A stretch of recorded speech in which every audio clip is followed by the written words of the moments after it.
Loading, loading, loading.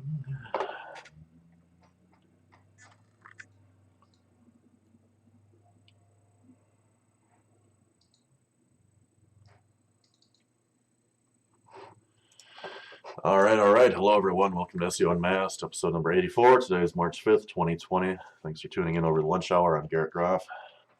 The Dilemma. So what's new, my friend? Just getting everything in order for the Word Agents relaunch. We've got Jared doing the new website, working in Service Provider Pro to the back end. Just got a copywriter finish up all of this copy. So it's a big headache, but hopefully once I'm done with this, I can kind of lean on all the work I'm doing for the next 5 years or so, and kind of level up the company a little bit, you know? For sure. What are you doing? Steve and I, busy time of year for us. Reach Creator's doing well, busy again. I'm busy with my own stuff. Skid Heaven. Yeah, it seems like we're on the same client schedule. It was slow for you during the first half of January, right? Yeah, usually our big agency clients or enterprise clients, they're still figuring out budget for the year, and then we gotta, for enterprise especially, the few people we do contracts with, gotta go through the legal team, and even though they only change 2 words in it, gotta look through it, but part of the game is everyone knows business, just take care of it. Then the money starts coming in. We like the money for sure. It looks like they were considering canceling Traffic Think Tank Live, which would have been shitty because we're sponsoring. Why are they going to cancel it? Because of coronavirus. Oh. Because the CDC is putting out statements about reconsidering hosting mass gatherings like that. But are a lot of people coming from overseas for Traffic Think Tank? I don't know about overseas, but I think it's 300 to 400 attendees for this one. I had no problem flying down to Florida. I guess now I'm kind of nervous about coming to see you in New York. It should be warm, man. It says all the Africa and Middle Eastern countries, they're not even affected because of the heat. Oh, really? We'll see. BB wants to go to Miami. You should come. She's going to Bucharest. It'll be the only conference that I've gone to that will be warm instead of freezing cold or rainy shit. But it was fun last time. I met basically everybody we talked to on Facebook there, and it was small enough that you could kind of just chill and have some good conversations. Yeah, for sure. But yeah. When you come to New York, let me know, and we'll do an SEO dinner or something. We'll get everybody over here together for some drinks. Anyway, let's jump into our news here. Yeah. I don't know, it's been a week or a week and a half now that it started in this SEO Signals Lab group on Facebook. Someone had got a message in Search Console that the outgoing links on their site were going to be devalued because they were linking out to so many shitty sites, and the whole community was in a fucking uproar about it. This used to actually happen quite a bit 6, 7, 8 years ago, especially right after Penguin rolled out, and I think a lot of people probably haven't been around for this amount of time, and Penguin's supposed to be in real time refresh updates all the time, or I think they happen once a week-ish, but it's this is why it's especially important if you're buying links, whether they're natural outreach links that a lot of vendors say they are, or paid links. doing your due diligence on what you're buying, because some of these sites probably aren't passing page rank regardless if they've had one of these manual guest posting penalties, or the sites are just devalued as a whole. And if you're spending, let's be honest, if you're on these sites, you're probably spending less than $100 a link, but it's still money, and you're paying for nothing essentially. So what was the consensus on this? That it's not actually the guest posts that are getting penalized. It's just the site. It's just the site. Yeah, the sites just aren't going to be passing page rank. Yeah. But did they get a manual penalty, or? From what I understood, the site didn't actually get a manual penalty. It was just a worthless link. Yeah.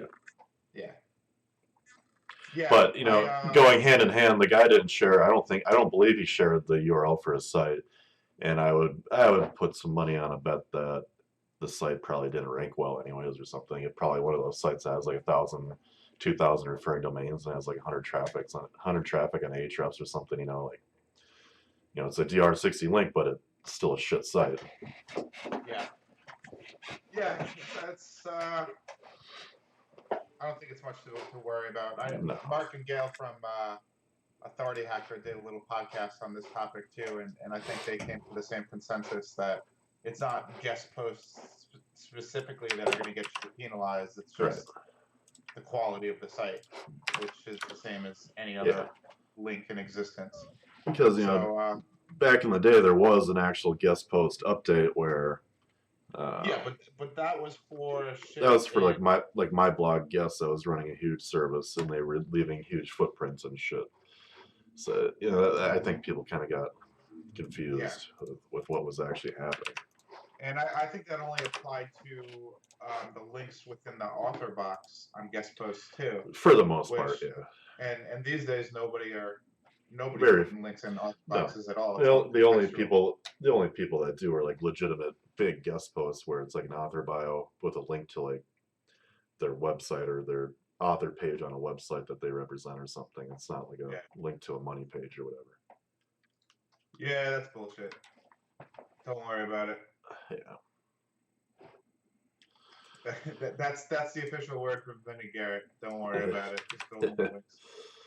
Yeah, for sure. And then the other day, I don't know, it was yesterday or 2 days ago, I got an email from WordFence. I use them for security on my WordPress sites, and Let's Encrypt had some issues with I think 3 million of their certificates. Something I didn't look into it. All my sites are fine, but 3 million or so Let's Encrypt certificates are going to be revoked because there's something or another is wrong with them.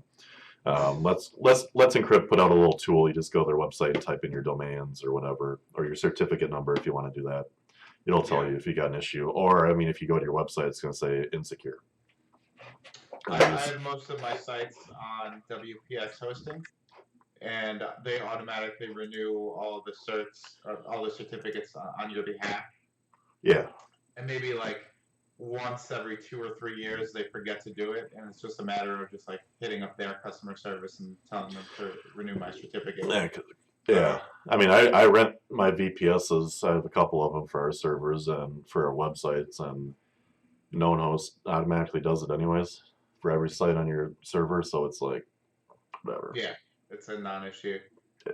But it's good to pay attention to this because you don't want people landing on your page and it says it's not secure or infected with malware or some stupid shit like that. Yeah. Yeah, I find that so annoying that you have to. Do we pay for those certificates? Let's Encrypt. It is, right? No, Let's Encrypt's free. It was a big partnership a couple of years ago between Google and Microsoft, and a lot of big tech players came in and offered as a free thing. Yeah. No. Yeah, I don't know. Other than that, I saw someone was talking about updates today. SEO Rush Sensor it's up a little bit to 6.5. Whether that means anything, I don't fucking know. I was showing last week, I got it pulled up on my screen, and Ben won't be able to see it, but our healthcare site that we've been working on that got hit last June, traffic had been ramping up the whole year, and then I didn't see anything. Whatever this update may be, I don't know. But last month we had a record month, and hopefully we're just gonna keep building links now to our money pages, get that revenue up to 4,000 or 5,000 a month, and we're probably gonna sell the site because I'm tired of playing in the healthcare game. Yeah, I mean the affiliate game is tough. I mean, there's much more money and much more room to grow running an actual business outside of an affiliate. Yeah. But I'm gonna maintain my handful of websites, and it's kind of Yeah, we're gonna keep doing affiliate stuff. It's just the healthcare stuff. Google seems to dial down their aggression on it, but it's like just to like wipe out an entire industry. yeah. I know I sound like a broken record when I say this, but SEO has come down to domain age and backlinks. Yeah. And my sites are not quite old enough to dominate the way I want them to dominate. So we're kind of stuck in that like $1,000 to $3,000 a month per site kind of revenue level. So I should be aged enough by like this upcoming November on my main site to be a key player according to domain age. So we'll see. But between now and then, I'm just kind of chipping away. Tech SEO audits, more links. Instead of new content, we're just going to be doing content re-optimizations of pages stuck on like in spots like 11 to 25, and maybe I can turn that 3,000 a month to 5,000 a month. I'll be happy with that. But I sure do miss the days of $20,000, $30,000, $50,000 paychecks every month. But that's what you get for selling a site. Well, yeah. But, it's also nice to have a lump sum in your pocket. I don't really trust these friggin' volatility sensors anymore, just because it's like my traffic does not change at all. It's just a drop in the bucket. Actually checking right now to make sure. What would you say is the best rank tracker? I don't know. If you didn't have to worry about money, AccuRanker? Or AccuRanker? I haven't used that for a long time. I hear a lot of people like that. I've been using Nightwatch strictly for Skid Heaven. Nightwatch is a little expensive, but I think it's a pretty nice tracker.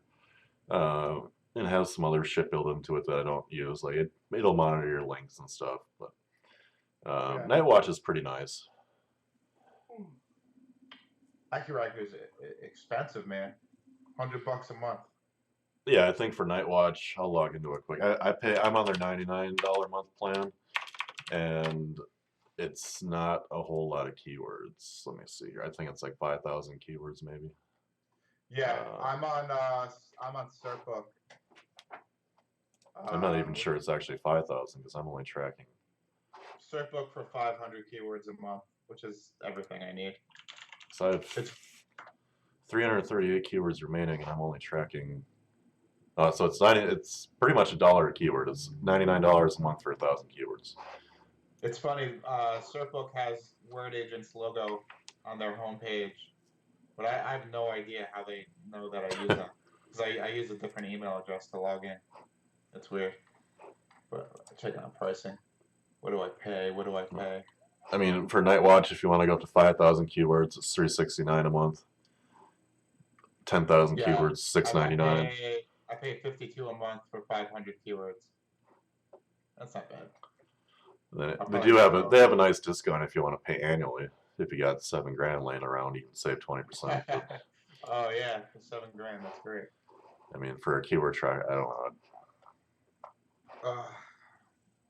All right. Google local service ads for personal injury lawyers. What's this one about?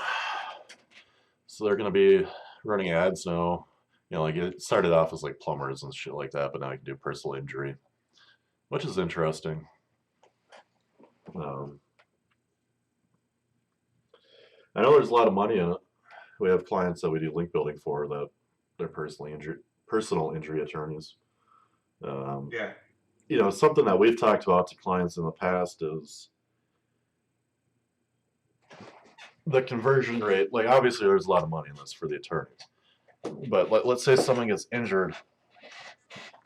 The time from them getting injured to actually finding an attorney, like that time frame, that gap, it's somewhat unlikely that people are going to Google. I don't know how to put it into words. Like, they Wait. probably, So local, like Google's restricting service ads to only specific industries, or yeah, what?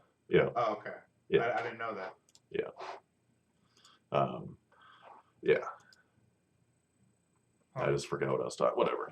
But I also saw that now, not related to ads, but car dealerships now are allowed to put in multiple locations and make their Google My Business. Apparently, they weren't allowed to do that for some reason up until last week or something. But whatever. I've been getting like a crash review in local SEO because I'm doing it for the restaurant website now. And Yeah. man, it's so easy, but I haven't done this shit in years, and it's like a blast from the past.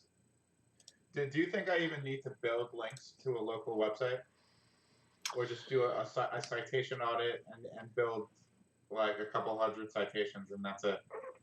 Well, I mean, how are your customers finding it? I mean, are people actually? So this is why we didn't work with restaurants when we were doing consulting, right? I mean, what are people typing in to find a restaurant? Are they actually Googling like Japanese restaurant or some shit? That's I just did all the keyword research Yeah. and I'm like trying to explain this to my partners at the restaurant that nobody is searching for the keywords you would Yeah. think to find them. So what And we're I doing think is I think all we did back in the day was like do the main data aggregators, do some citations, get GMB going, fucking fix up the Yelp profile because people are looking in Yelp. Don't run any Yelp ads, even though they're probably going to penalize you in their organic search anyways. yeah. I what we're gonna do is we're just gonna take the short tails like Japanese restaurant or Japanese cocktail bar and just Yeah, append our location keywords to them. yeah. So I mean, you if know, there people, it might be worth like the city of or the state of New York, the whole statewide. no, No, because Long Island has so many townships, and each township has so many restaurants in it so does the that proximity of the search get messed up then? Like, no, it's just like you can't optimize for both all of Long Island and the township you're in. So well, I mean, you could with links. You can get so much authority. Someone that's searching anywhere, like state of New York and New Jersey, if they type in Japanese restaurant. yeah. Usually, like the only real keyword for Long Island wide is best restaurant on Long Island, and I think I could probably just do a blog post on the site targeting that keyword Yeah, and send links that way. yeah, But most of them are just like listicle, type articles on like Open Table or right. Yelp Yeah, and shit like exactly. that. Yeah, So it's not like I'm gonna outrank them anyway. Cool. yeah. Well, I feel like floundering Google Stack right now. Yeah, those are getting hot again. Apparently, We're kind of out of news already. yeah, I haven't heard of much going on other than this I'll just stuff. tell you what's going on with my affiliate site then. Okay. So I'm up to about 300 pages on my affiliate site. For those that don't know, it's a directory of businesses within a niche. So we have this whole directory built, it's filtered by category, and then individual reviews for each company in the directory, and then we have your top X listicle type articles too. So we got all of the companies covered within the industry, and I'm pretty much just sitting on like page 2 for everything right now. So what we're going to be doing is more links. I chewed out Garrett to get me more links this week. He complied. I'm going through and adding as many affiliate links as possible That was a big fucking headache with this industry because I'm not going through Amazon, so I have individual offers for 300 plus companies. AJ, it's not a plugin. I did that in the past and it worked well, but it just literally we created a custom menu and then a custom page for each category within the directory, and that's it. The menu just kind of sits in the sidebar and kind of directs. It's like a, what do they call it? A virtual silo, and we just use that to direct to different pages in the directory. And then each directory page is just like a blog roll list. So now we're adding affiliate links, try to get revenue up a little bit. Adding more category content to the category pages. I got a SEO audit from my buddy Daniel Cutteridge at Path Torch, and he found a lot of SEO tech SEO shit that I overlooked.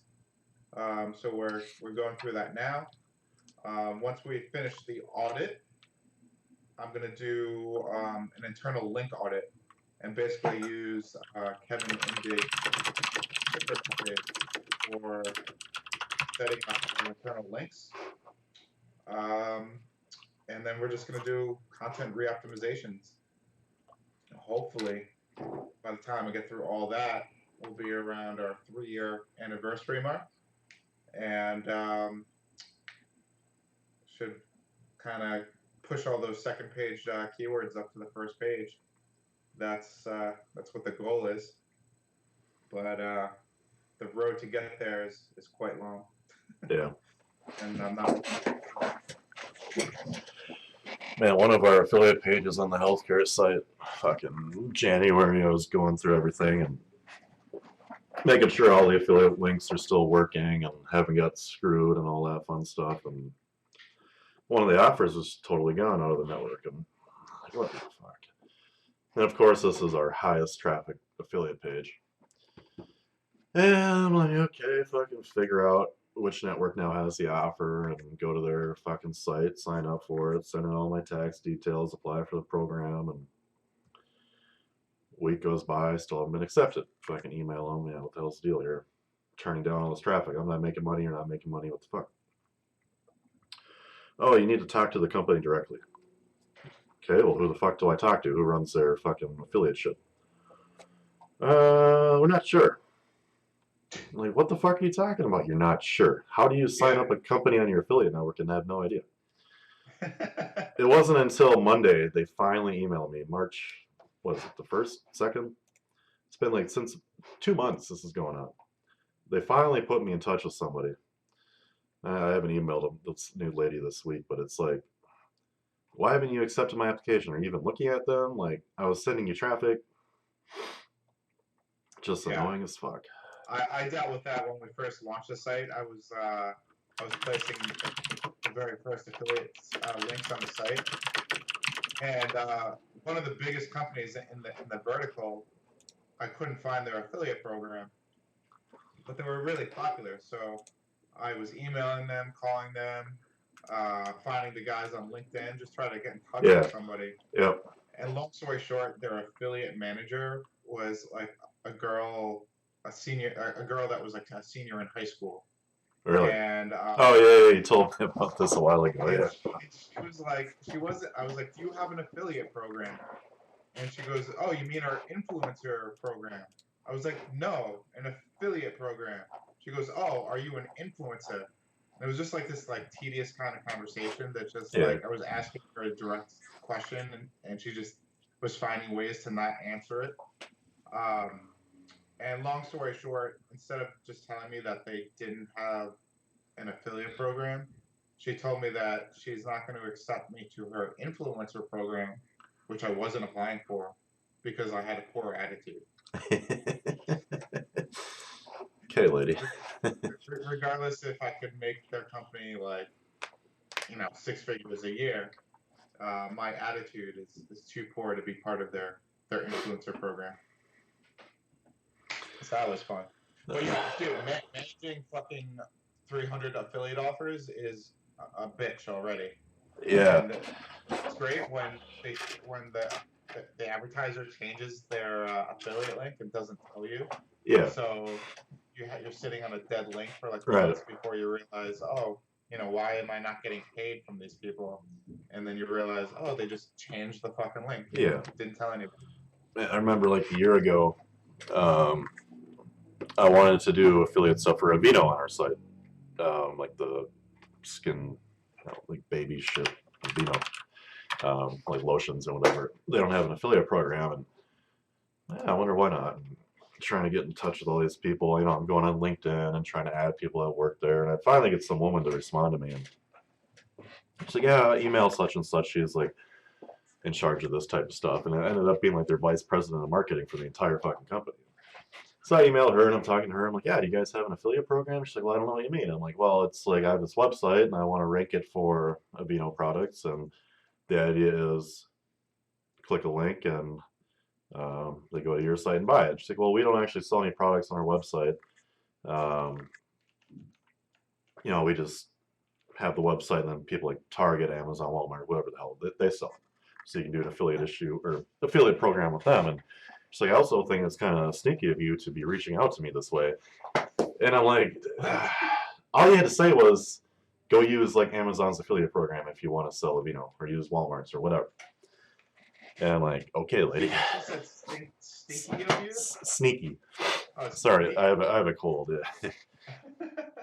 And I'm just like, dude, okay. Yeah, that's Like, all you had to say, just use someone else's existing program. That's the way we have it set up. We don't want to deal with it directly. That's fair enough. Whatever. Yeah, annoying. What's going to be interesting is through the platform where we're hosting the client dashboard on for the new word agents, is they have an affiliate system built into it. So pretty much every customer can become an affiliate for us, which I'm kind of worried about. Like I don't know. It's probably wishful thinking to think that if you launch an affiliate program, you'll max out your capacity overnight. I get worried that if I start letting people sell for me, that well, that's we worry about having other people sell for us in the context of like, what are these people promising? Yeah. Because we try to distinguish our link building from a lot of our shitty competitors, and the last thing I need is some random guy like promising the world for like $200 a link or something, and then I have to go back and say, not gonna happen. I'm not doing this. We have a partner that we have a referral agreement with. So when we send them business, we get a kickback. But in their contracts, there's verbiage about how you can pre-sell the business, and there's only like three points you can use to pre-sell, because they want to be the ones that close the client. They don't want you to. They don't, for the same reason you just said. They don't want you to warm the client up the wrong way. Yeah. And then it's pretty much like a dead lead by the time it hits out. Yeah, we've pretty much told them like the people that have been the few that have been interested. Like, yeah, if you got someone that's interested in link building, just send them to me or send them to Steve, and if it goes well, we'll give you 10%, whatever they spend. Yeah. Yeah. Why don't you do a quick review of your new favorite link building platform? Oh yeah, so I've been using Pitchbox. I like it. The biggest thing was we had really been struggling with email deliverability, and Steve and I invested with another agent or a programming agency to program our own system to make it do what we want. And basically, it really didn't work out. And this is like on the real technical side of outreach and email blasting and all that fun stuff. And for a long time, I wasn't aware that Pitchbox, after talking with Michael in depth about it for like an hour and a half, did everything I wanted to do off the shelf as far as sending emails. Like technical stuff as like if you don't understand like how email sending works, like what we were trying to do was I need to be able to send like 20,000 emails a month, right? Or a week, sorry. A lot of emails a month because their deliverability was so bad. And you can't just blast out 20,000 emails a week off of one domain. You're going to have outgoing spam filter issues, all sorts of stuff. So we made it like, okay, this template's going to rotate through 20 different inboxes. They'll send one here, send one here, send one here, and they're supposed to be delaying it and all that fun stuff.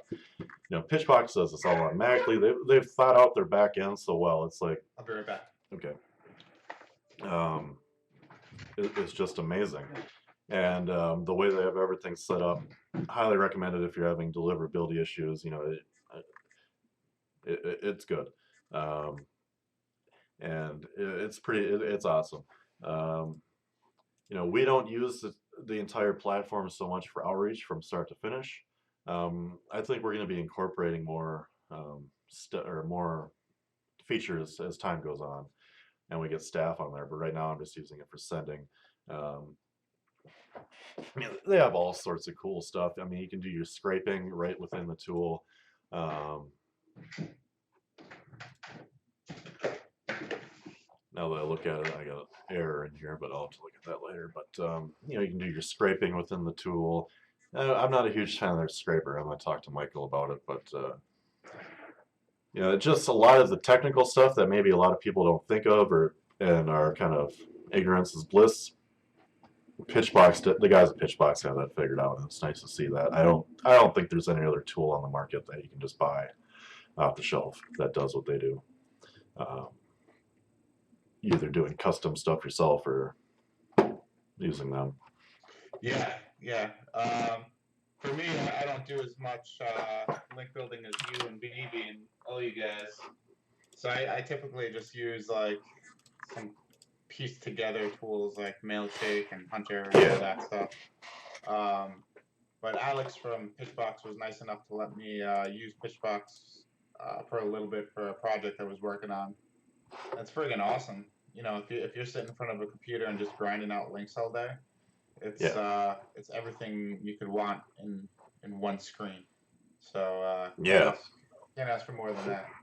And they're actively making improvements that are just kick-ass. Like Michael said, they're going to be rolling out.